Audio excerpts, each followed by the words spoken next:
ওবা এটা জামাতত এমপি বলে কি মানে প্রধানমন্ত্রী নয় না আর নেতা বাংলাদেশের মানবিক নেতা এখন আর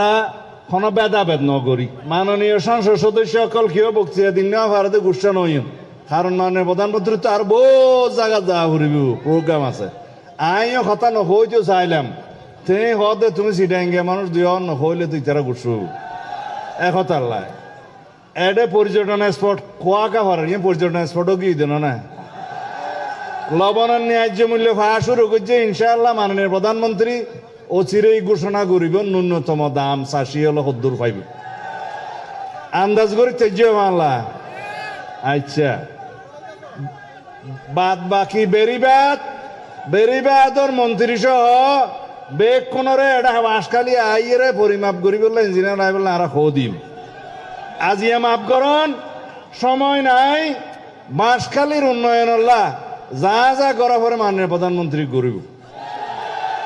লোয়াগারাও তো সাত কান্যার আর বড় ভাই শাহজাহান চৌধুরী জামাতের এমপিরি এডও কিছু ত্রাণ সামগ্রী দিয়া যাইব আনলে হবে তো বাঁশখালী দিও বা আনা মানুষ না দিয়া যাইব এটা বাঁশখালীর এমপি সাহেব আইসে এখন আর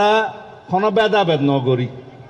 ওবা এটা জামাতত এমপি বলে কি মানে প্রধানমন্ত্রী নয় না ত্রাণ সামগ্রী নদেন না আর নেতা বাংলাদেশের মানবিক নেতা গরিবের নেতা এদেশের উন্নয়নের নেতা ইনশাআল্লাহ কোনো বৈষম্য নহব খুদা হাফেজ আই আহ্বান করির মাননীয় অর্থমন্ত্রী জনাব আমির খসরু মাহমুদ চৌধুরী আইয়ের দুই কথা কন